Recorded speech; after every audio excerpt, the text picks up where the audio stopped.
every day and every holiday. Like many women of her generation, Margaret cooked with care and trusted the tools she used.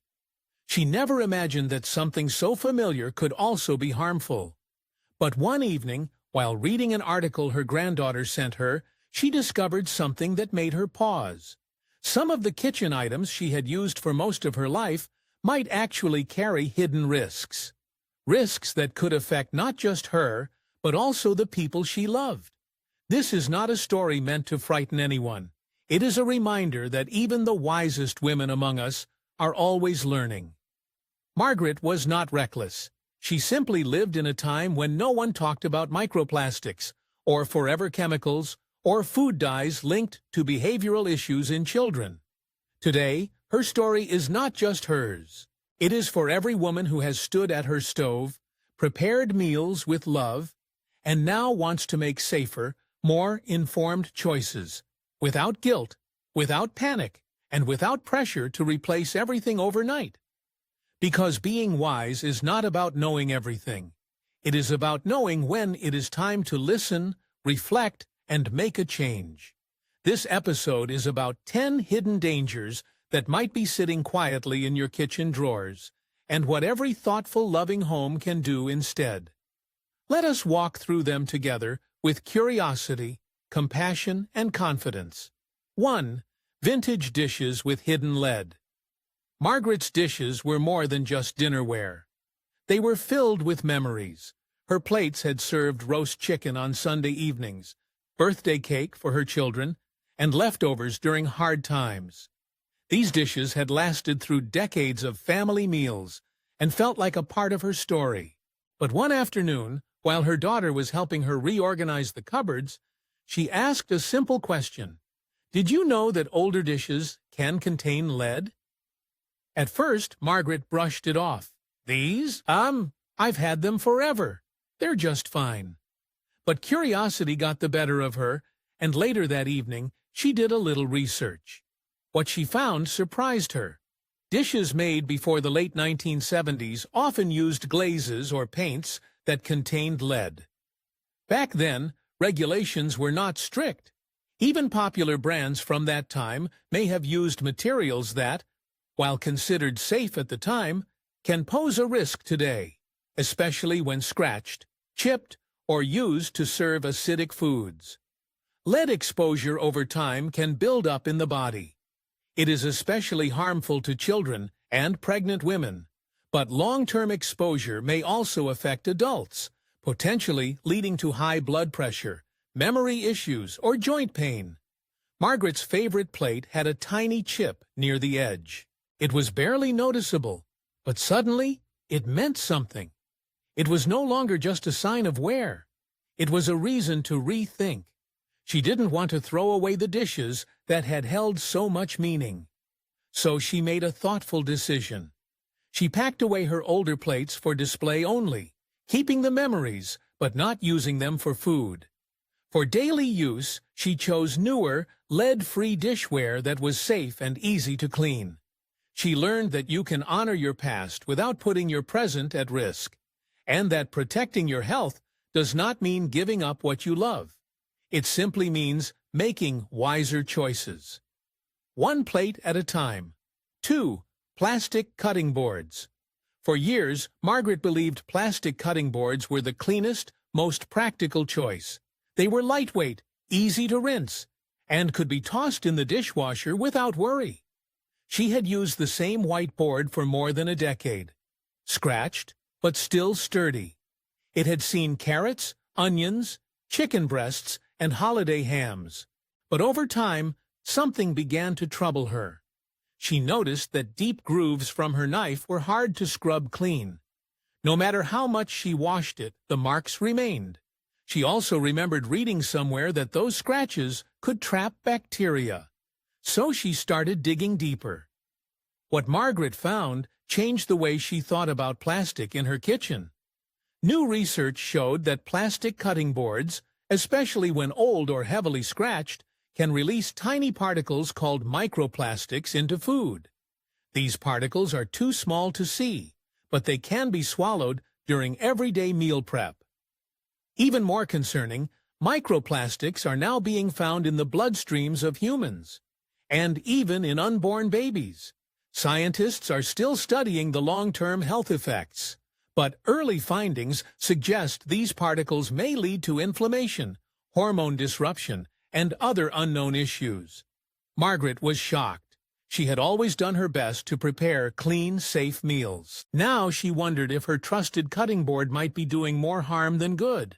After doing more research, she discovered that wooden cutting boards, when properly cared for, are actually a safer and more sustainable option. Natural wood has antibacterial properties, and when used and cleaned correctly, it is just as safe, if not safer. Then plastic. Margaret replaced her old plastic board with a solid maple one. It felt heavier, sturdier, and somehow more honest. She oiled it once a month to keep it in good shape, and washed it gently by hand after each use. It was not just safer, it felt more personal, like something a grandmother would pass down, not throw away. 3. Non-stick pans and forever chemicals. Margaret had a favorite non-stick skillet. It was perfect for eggs. Over easy, sunny side up, even delicate omelets. Nothing stuck. It was her go-to pan, and she used it almost every morning. But over time, the surface began to wear. Little scratches appeared where the spatula had rubbed. A small chip on the side. She ignored them at first. The pan still worked after all. It still slid the eggs right onto the plate. Then one day, a friend mentioned something she had read about non-stick coatings. It was about a group of chemicals called per- and polyfluoroalkyl substances, commonly called PFAS. These chemicals are used to make cookware slick and non-stick.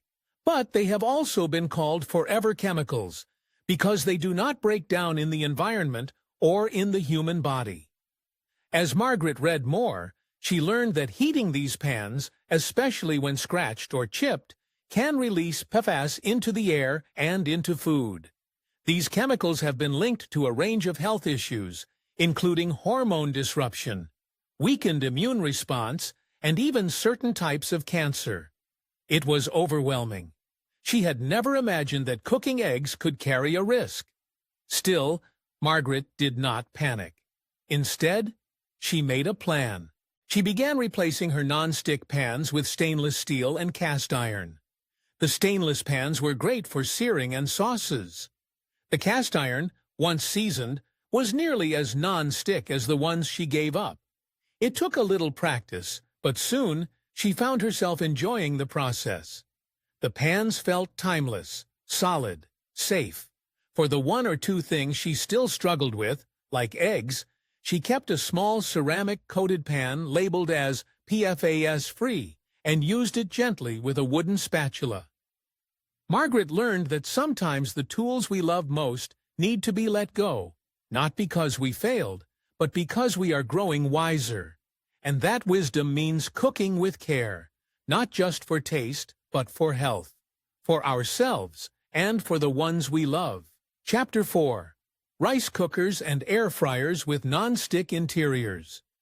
Margaret loved her rice cooker. It was a gift from her son years ago. Compact, reliable, and perfect for making just enough rice for dinner. On busy nights, it even doubled as a soup pot or slow cooker. She called it her little kitchen helper. It was one of the most used appliances in her home.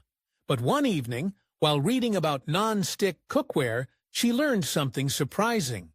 The inner pot of her rice cooker had the same type of non-stick coating found in frying pans.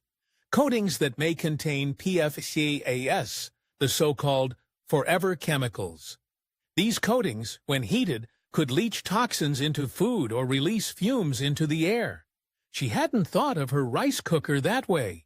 It was so convenient, so modern. But the more she read, the more she realized that convenient did not always mean safe.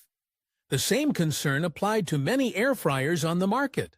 These PUM, a popular device praised for their ability to create crispy food with little oil, often used plastic casings and non-stick coatings inside the cooking baskets. When heated, especially at high temperatures, These materials could break down, potentially releasing harmful fumes. Margaret wasn't ready to give up her rice cooker entirely, so she found a balanced solution. She ordered a stainless steel inner pot as a replacement. It fit perfectly. She also began researching air fryers with stainless steel or glass interiors instead of plastic. She bookmarked a few brands and waited for a good sale. She didn't make the change all at once, but she made it thoughtfully. Because even her favorite gadgets, she realized, were worth rethinking if they meant better health for her and her family. 5. Black nylon cooking utensils. Margaret had a drawer full of cooking utensils, spoons, spatulas, ladles, some wooden, some metal, but many made of black nylon. She had bought them over the years because they were inexpensive, lightweight, and didn't scratch her pans. One day, while reading a health blog recommended by a friend, she came across a study that gave her pause. It mentioned that many black nylon utensils, especially the cheaper ones, had been found to contain flame-retardant chemicals. These chemicals are normally used in things like furniture or electronics. The concern was that when exposed to heat and cooking oils, they might leach into food. Margaret was unsettled. She had stirred boiling soup and hot tomato sauces with those utensils countless times. Could something so ordinary be causing harm without her knowing? She pulled out her spoon set and examined them. Some were already worn and discolored at the tips. She remembered reading that high heat, especially when combined with acidic foods like tomatoes or lemon juice, could make chemical leaching more likely. She started small. She replaced her most used spoon with one made of unfinished solid wood. It felt heavier in her hand, but there was something honest about it. She also bought a stainless steel slotted spoon for draining vegetables and pasta. One by one, she began replacing her old utensils as they wore out. She didn't throw everything away immediately. But now, when she reached into the drawer, she felt a quiet confidence knowing that she was cooking with tools that respected her food and her health. 6. Microwave popcorn bags. Every Friday evening, Margaret had a routine. She would pop a bag of kettle corn in the microwave, pour it into a big bowl, and sit down with her favorite mystery novel. It was her little reward after a long week. The sound of popping kernels, the sweet smell in the air. It was comforting, familiar, and just for her. She never thought to question it. Then one afternoon, while browsing a recipe website, she saw a headline that made her pause. "What's hiding inside your microwave popcorn?" Out of curiosity, she clicked. What she read surprised her. Most microwave popcorn bags are lined with grease-resistant coatings, many of which contain PFAS, those same forever chemicals found in non-stick pans. During heating, these chemicals could transfer to the popcorn or be released into the air as fumes. Some studies even suggested that inhaling these fumes might be more harmful than ingesting them. Margaret felt a quiet ache in her chest. She had been doing this for years. It wasn't just about popcorn, it was part of her self-care. But now, it no longer felt so comforting. Rather than give up her ritual entirely, Margaret adapted it. She bought a simple stovetop popcorn maker, just a pot with a crank handle. The first time she used it, she added a little coconut oil and a pinch of sugar. The result? Crisp, lightly sweet popcorn that tasted just as good, if not better, than the microwave kind. It took a little more effort, but it was worth it. She even began experimenting with flavors: sea salt and rosemary, cinnamon and honey, and a touch of melted butter. It became her new tradition, safer, homemade, and still full of joy. 7. Parchment paper with chemical coatings. For as long as she could remember, Margaret used parchment paper whenever she baked cookies or roasted vegetables. It made cleanup easier, kept food from sticking, and saved her from scrubbing pans late at night. She trusted it without question. After all, it came in a roll, looked like paper, and smelled like nothing at all. But one day, while reading the label on her usual brand, She noticed something odd. It said non-stick, but didn't mention what made it that way. Curious, she did some research. What she found startled her. Some parchment papers are coated with silicone, or worse, chemicals from the PFAS family, the same forever chemicals found in non-stick pans. These coatings help resist oil and moisture, but when heated, especially at high oven temperatures, they may leach into food or release fumes. Margaret thought back to all the time she had baked with that paper. Muffins, biscuits, roasted squash. It had been her invisible helper in the kitchen, but now it felt more like an unknown guest. She learned that there were safer alternatives. One brand, if you care, made unbleached, compostable parchment paper without harmful coatings. It cost a bit more, but it gave her peace of mind. She made the switch that same week. The paper looked a little more rustic, light brown instead of bright white, but it worked just the same. She baked a batch of oatmeal cookies and smiled when they slid off the tray, just like always.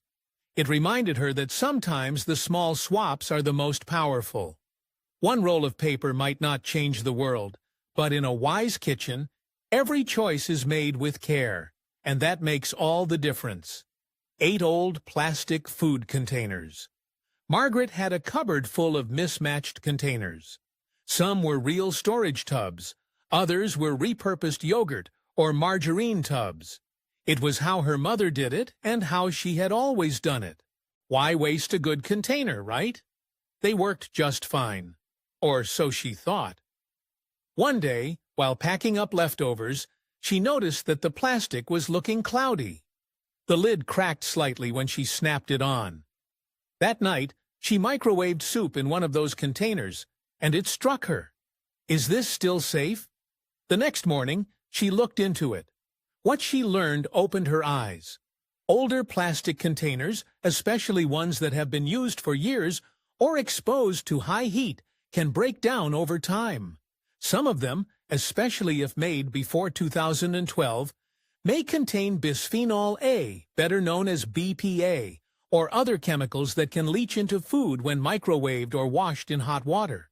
Even newer plastics, while labeled microwave safe, may still release tiny particles when scratched or worn. Over time, these can accumulate in the body, and research is now exploring their possible effects on hormone levels, metabolism, and even the immune system.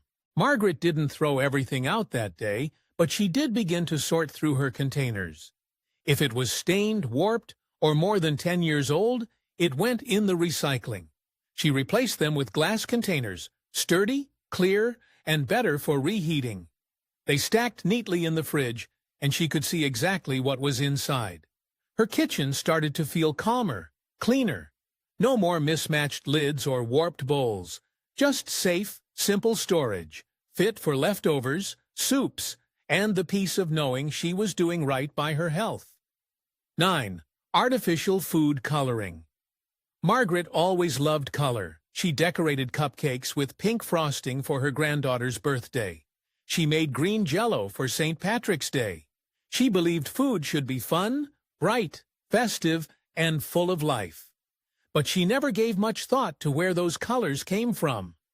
Then, one Sunday afternoon, while reading an article about food additives, she stumbled across something unexpected. Many artificial food dyes, like red 40, yellow 5, and blue 1, were originally derived from petroleum.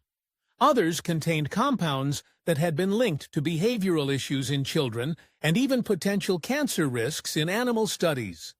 Worse, some of these dyes were still found in cereals, snacks, candies, and even pickles.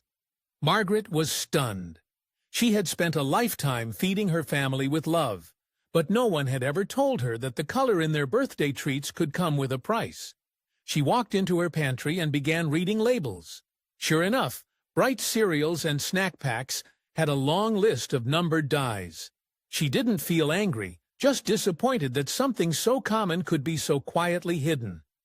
Instead of giving up the joy of colorful food, Margaret looked for alternatives. She found a brand of organic cereal made with fruit and vegetable juices. She learned to use beet powder for pink icing, turmeric for golden tones, and spirulina for soft blues and greens. Her baking became a bit more creative, but also more meaningful. When she served her lemon cake with naturally pink frosting, her granddaughter asked, "What's in it?" And Margaret smiled as she answered, "Just beets and love." Because color, she realized, did not have to come from a lab. It could come from nature, and from the heart of a grandmother who cared deeply about what went into her family's bodies and their memories. 10. Lead in vintage glassware and plates. Margaret's favorite dishes were part of her family's story. They were coral plates, gifted to her and her husband at their wedding back in the late 1970s. White with soft blue flowers, light in the hand, but strong enough to survive decades of use. For nearly 40 years, they had been there for every meal: Meatloaf Mondays, Saturday pancakes, and Thanksgiving turkey. She had never once questioned their safety. Then, while scrolling through videos one evening, she came across a woman who called herself the Lead-Free Mama. This woman was testing vintage dishes for lead. Margaret felt a chill run down her spine when she heard the results. Many older plates, including popular brands, made before the year 2005, were found to contain lead in their glaze or decorations. The lead, sealed under glass at high heat, was once thought to be safe. But if the plate was scratched, chipped, or worn, that protective barrier might break down. That meant lead could leach into food, especially hot, acidic foods like spaghetti or soup. Margaret went to her cupboard, took down one of her blue flowered plates, and stared at it. Could this beautiful dish be part of a hidden problem? She did not want to believe it, but the more she read, the more she realized that no matter how cherished, old dishes came from a time when safety standards were very different. The U.S. Food and Drug Administration had not fully banned lead glazes until the late 1970s, and even then, testing and labeling were inconsistent for many years. Still, she did not rush to throw her plates away. They were part of her memories. So, she chose to treat them with care, reserving them for decorative use, and switching to newer, clearly labeled, lead-free plates for daily meals. She also ordered a lead testing kit online to check the rest of her collection. To Margaret, it was not just about letting go. It was about holding on in a healthier way. She kept her history visible, but made her table safe, for herself, her children, and the grandkids who came over every Sunday. A legacy of care. Margaret did not change everything overnight. She did not empty her kitchen in one dramatic sweep, or spend hundreds of dollars on new tools. She took her time, made small changes, and listened to her instincts. Every drawer she opened became a quiet conversation. Is this still serving me? Is it still safe? Something stayed. Others were let go, with gratitude, not guilt. What she found was not fear, but freedom. By making conscious choices, she was no longer held back by habit. She was led by love. Love for her family, her body, and her legacy. In a world that moves fast and forgets often, Margaret reminded us that wisdom does not come from knowing everything. It comes from asking better questions and acting with care. So to the woman listening now, the grandmother with the well-worn ladle, the mother still using her wedding pans, the wise heart behind every meal, know this: you are not behind. You are becoming. You are not starting over. You're stepping forward. You're not giving up what matters. You're protecting what matters most. This is not about fear. It is about freedom. It is not about perfection. It is about love. Thank you for walking through this journey. If you found this story meaningful, share it with someone who still uses the same cutting board from 1983. Or someone who needs a gentle reminder that making wiser choices is still possible at any age.